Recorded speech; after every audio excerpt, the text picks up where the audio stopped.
Apa yang sedang berlaku di Eropah ni bukanlah benda yang baru. Amarannya telah diberi beberapa kali oleh Presiden Putin dalam Munich Security Conference awal tahun 2000. Tapi amaran demi amaran yang dibuat tentang janganlah masuk ke kawasan sempadan negara kami, iaitu pengembangan NATO, tidak dihiraukan. Akhirnya saya fikir apa yang berlaku baru-baru ini adalah reaksi balas. Dan ini bukan sahaja diperkatakan oleh Putin, tapi juga oleh sarjana perhubungan antarabangsa yang terkenal, John Mearsheimer, profesor di Universiti Chicago. Kalau korang tengok dekat YouTube, kuliah beliau tentang masalah ini ketika mana perang itu berlaku awal tahun mendapat perhatian yang cukup hebat. Sebab apa? Profesor Mearsheimer ni dah nampak lama yang Amerika ni tak nak dengar cakap nasihat daripada orang macam beliau bila mana berlaku gerakan-gerakan provokasi daripada Ukraine ke sempadan Rusia. Akhirnya timbul reaksi balas yang dibuat oleh Rusia ke atas Ukraine dan kesatuan Eropah. Ini tidak baik untuk semua pihak kerana kita sepatutnya boleh uruskan perbezaan tersebut dengan kompromi. Itulah politik antarabangsa. Kalau kita ikut penjelasan Presiden Putin, memang sebenarnya Rusia bukanlah sebuah negara yang mahu menjajah, menjarah sempadan ataupun jiran-jiran tetangga dia, dan mereka menghormati susunan terbaru negara bangsa yang diwujudkan selepas Perang Dunia Kedua berdasarkan Piagam Atlantik itu.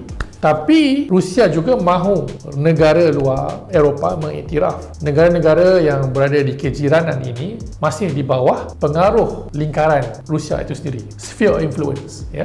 Jadi ini kita tak boleh nafikan dari segi bahasa, agama, malah budaya. Mereka yang di sempadan Rusia ni mempunyai mirip dengan bangsa Rusia itu sendiri. Jadi kita boleh hormat dari segi itu. Cuma kita juga perlu hormat tentang kedaulatan negara-negara kecil ini kerana mereka juga ada budaya sejarah mereka. Jadi inilah yang saya nampak Rusia cuba pertahankan. Syaratnya jangan gegar pintu belakang negara Rusia dengan provokasi berbentuk pertahanan. Itu membahayakan kedaulatan Rusia. Itu yang buatkan Putin marah sangat bagi pandangan saya. Ada orang kata suka hati Ukraine lah. Ini negara dia nak buat apa saja, nak jadi ahli NATO ke, ahli kesatuan Eropah ke.